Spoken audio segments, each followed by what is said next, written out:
Spoilers ahead for Tekken Bloodline and some aspects of the Tekken fighting game series. What is it that haunts you? Whose eyes peer at you from the dark? This is the quote that begins every episode of Tekken Bloodline. A quote which really does come back to show itself in full force at the very end. Now, I was very skeptical when I heard that Tekken Bloodline was only 6 episodes long, and then I saw the runtime for each episode being under 30 minutes. Now, when I heard about this runtime, I was a little bit concerned. How are they going to fit so much story into under 3 hours? And then it hit me. Tekken's a fighting game, and fighting games don't typically have complicated plots. Especially for the time of Tekken 3 in which this series is based, the story is pretty straightforward. Kazuya is no longer in the picture, everyone believes he is dead, and Jin is here. His mother gets taken or presumably killed from Ogre, and Heihachi trains him to fight Ogre in the Mishima style of fighting, and they intend to lure Ogre out with the King of Iron Fist tournament. And all of the other characters that you see most likely enter the tournament because they have a vendetta against Heihachi, which is pretty straightforward. There are a few reasons I believe why Tekken Bloodline is set here in the story, in the timeline of things in Tekken. Reason 1 is that Tekken 7 is 5 years old now, and we're inching ever closer to Tekken 8, and I have a good feeling that because Tekken 7 is the only Tekken game on what was the next-gen consoles of PlayStation 4, Xbox One, and even PC, that many people are only going to have Tekken 7 as their experience to Tekken.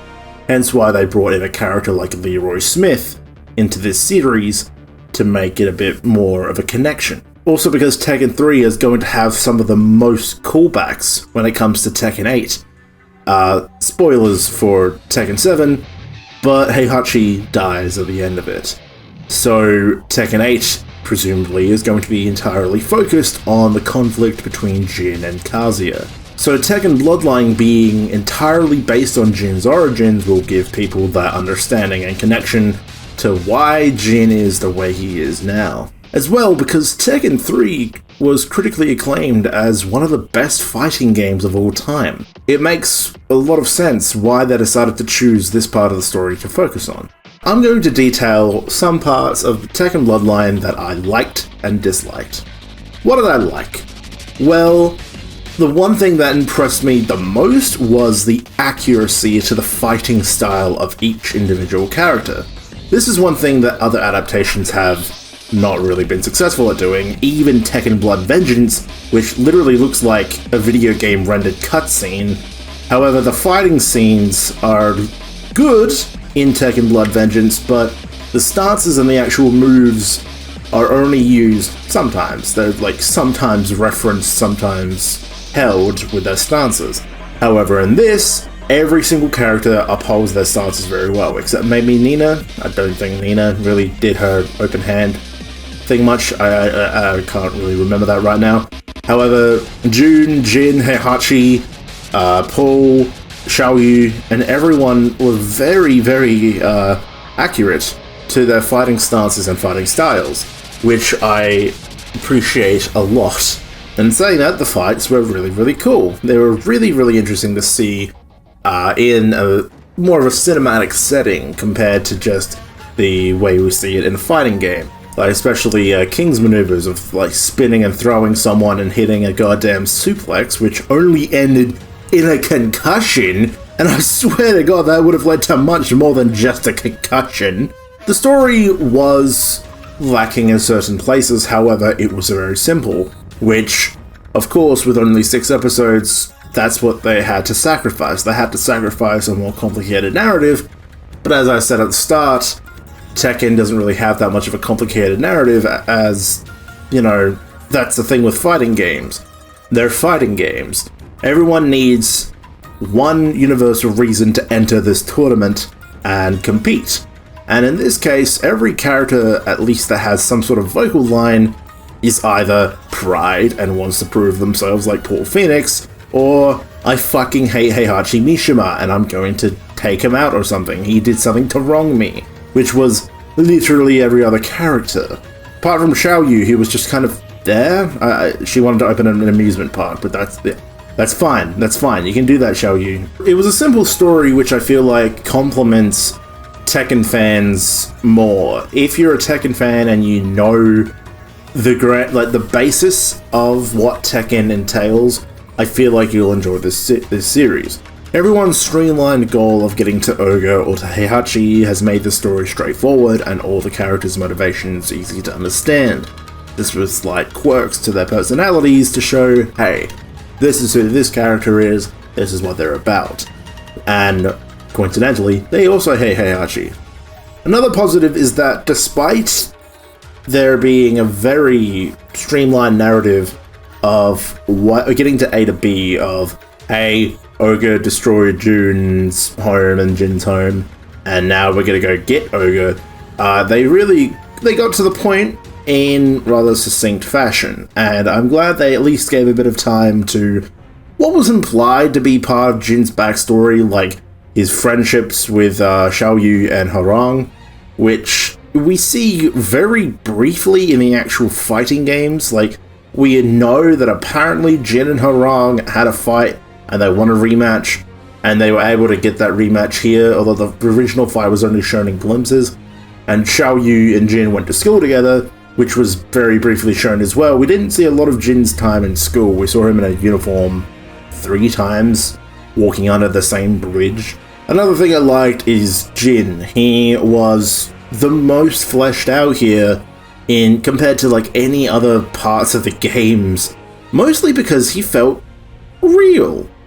He felt like a normal boy at the start. He was fucking normal at the start. He was a normal boy that lived with his mother, and it was funny. It was good. It was like heartwarming to see him laugh and smile with his mother.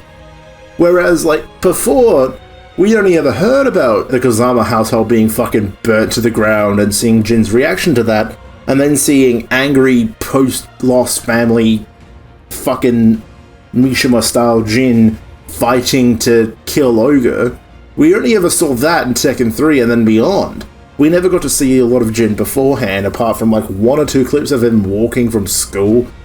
So like, I really appreciated the time they gave to just letting Jin be Jin and like actually fleshing out his character more. And the 3D animation was very, well, this is middle of the ground. This is the middle of the ground parts. The 3D animation was either very, very good or very, very weird. The 3D animation reminds me of a Jin Demi-Human, the other 3D series, which I think I watched it on Netflix. It had a very similar style to that, whereas at times, yeah, the 3D would be complementary to the fighting, to some of the scenes, and then at other times you'd see characters walking and then it would just look a bit odd.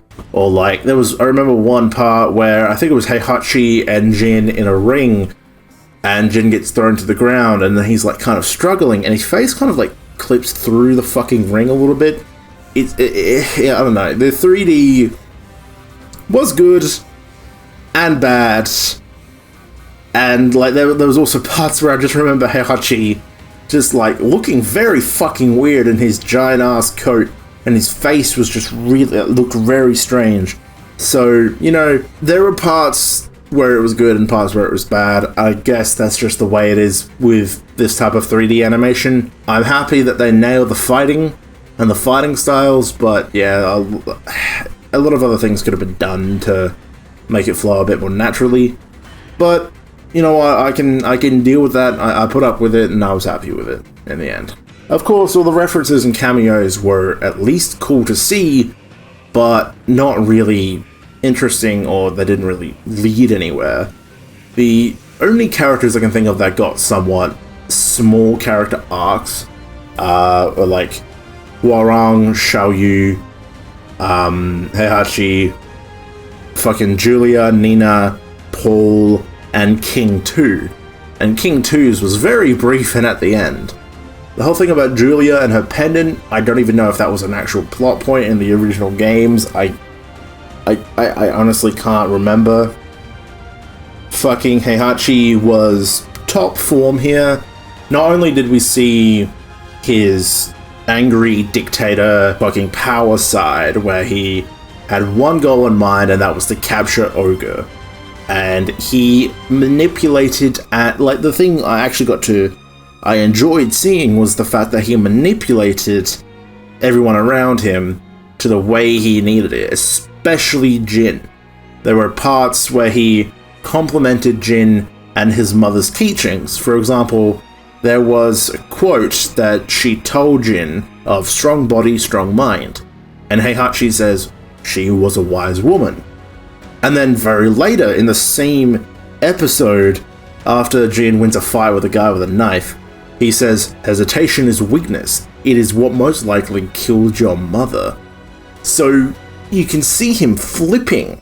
He complimenting the parts that Jin wants to be complimented, that his mother's legacy was positive, and then immediately used that against him as well. Heihachi was very manipulative, and that was very interesting and cool to see.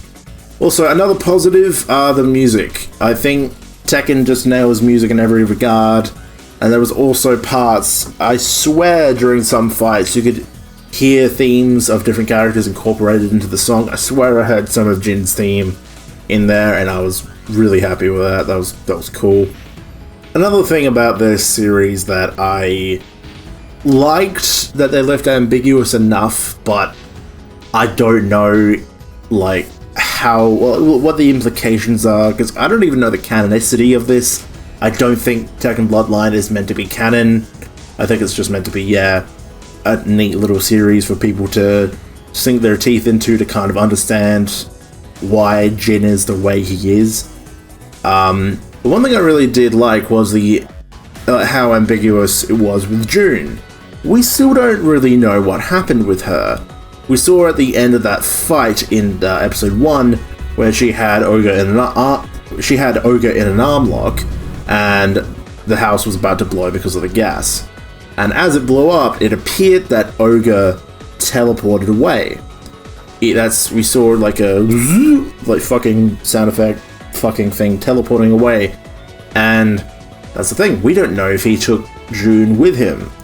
We don't know if he left June and June just got fucking exploded by the house. But then at the very end of the series, right before Jin transforms into Devil Jin, we see what looks like the typical anime afterlife sequence of here's the clouds and the vast sky, and here's June.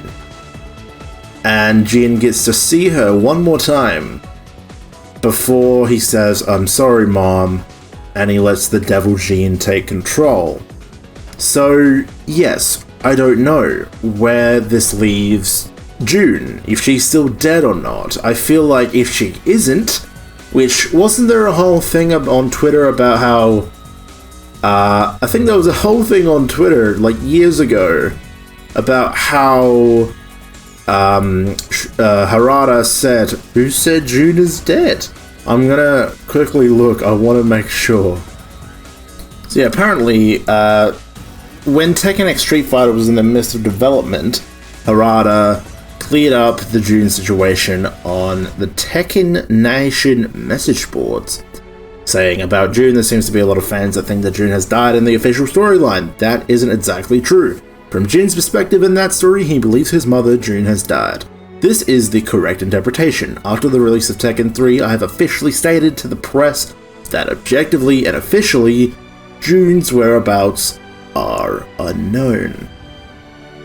Now, if we're to understand from what happened in the series of Tekken Bloodline, of Ogre being able to teleport away and avoid the explosion that destroyed the house, it's very well likely that he took June with her.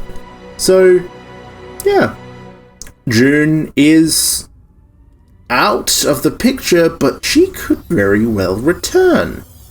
Who knows where she is? I'm glad that this series kept it ambiguous, but just hinted and gave enough for us to bite on. Some of the negatives I feel is that for as brief as the story was and how short this was as a series, I feel like this won't get new fans into Tekken. I feel like this is for that demographic, probably a smaller demographic, admittedly, than I probably think it is, but the demographic of people that have only played Tekken 7. I feel like this is catered towards them and hardcore Tekken fans. And even then, I'm sure there's a lot of fans that were disappointed that their favorite characters didn't get, like, any voice lines or anything. I feel like they paid respect to, like, Paul and Nina, who have been in the most games, as far as I'm aware. They've been in the most Tekken games. So they paid respect to characters like that. And they gave a little bit of info about, say, Julia and King 2, and Xiao Yu and Horong. They gave a bit of spotlight to them. So at the end of the day, how do I feel about Tekken Bloodline? Is it good? I feel like if you know Tekken, I feel like if you are that target audience of you've only played Tekken 7, you'll get something out of Tekken Bloodline. It's just understanding the story. Because Tekken 7 had this whole story of the Mishima Bloodline thing, they're trying to, they're really trying as of late to show off the story of the family and perhaps reach its conclusion. Because a lot of the games really didn't, although they had a focus on that, their focus in the older games was just the open fighting, the arcade, like everyone had their own important story, whereas Tekken 7, they really tried to heavily emphasize on the Mishimas. So I feel like this is in relation to that. The story, the main canon story and the main character of Jin is getting the focus. Here's what you need to know about him. So if you've only played Tekken 7, or if you're a hardcore fan, you will get something out of it. Some of the references, some of the fights, they will be cool to watch. But I feel like if you're a new fan, this is just going to be confusing and a bit of a muddled mess, and it certainly leaves a lot to be desired. Would I want a Season 2? That's the thing.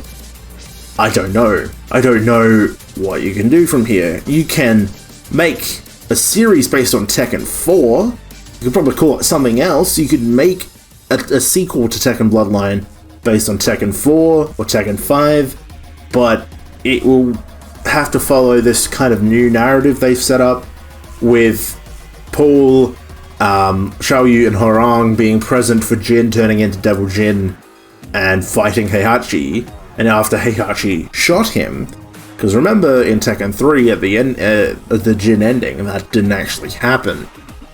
He was shot by Heihachi in front of other goons, in front of other Tekken Force members. So the fact that these three characters are actually fully aware of the Devil Jin transformation now is quite interesting. And I feel like, as far as I recall, only Horong is somewhat familiar with the Devil Jin. Like, he's seen Devil Jin in his own ending in Tekken 5, which, I don't know, probably is not canon, I don't know. But the way they set it up is interesting, and I don't know. But I feel like this is the other thing. With the ending of Tekken 7 and how Lars, Elisa, and Ali are fully aware of the Devil Jin now, and saying like Jin with his Devil Jin is the only thing strong enough to take down Kazuya, maybe this is implying that, hey, in Tekken 8, Xiao Yu, Horong, and maybe even Paul, if he decides to be important, are aware of its existence within Jin, and they come into play in Tekken 8. Maybe that's what this is trying to imply. I am not entirely sure, but I feel like this is probably the best adaptation of Tekken into a different medium that there has been. I've seen the original animated movie based on Kazuya and Jun. That fucking sucked. I've seen Blood Vengeance. Blood Vengeance was very cool looking, and the story and the fights were alright, but it's not canon. I wish it was canon, that would be cool, but the ending, of course, with the implied destruction of Kazuya and Heihachi, they couldn't make it canon, which is fair enough. And the second movies, the live-action movie, I thought the first one was pretty cool as its own adaptation, in the same way where, like, the Death Note Netflix movie was an okay, interesting version of Death Note, which isn't really loyal to the main material, but it's its own version. That's how I felt about the first Tekken movie. And then the sequel to that Tekken movie, Kazuya's Revenge, was fucking horseshit, because none of the fucking actors returned, and the story was just a mess. It was terrible in every regard. And I've read a few of the comics, and they're okay, but like I don't really care. But yeah, there is a lot left to be desired, but this is still probably the best adaptation you could ask for. Yeah, I'd give this probably a 6 out of 10, 5 out of 10. From my own opinion. This is coming from someone that loves the Tekken series in and out. It looked really cool, it had a lot of cool references, and it succinctly told the story of Tekken 3 and Jin's origin very well, with a few other caveats and like other additional parts which weren't there initially, which is fine, but yeah, it's just kind of getting over that part if you care about that sort of thing. So yeah, Tekken Blood Vengeance, I'm gonna, you know what, 5 out of 10. It's worth a watch if you're a fan of Tekken, otherwise, it's not for you, probably.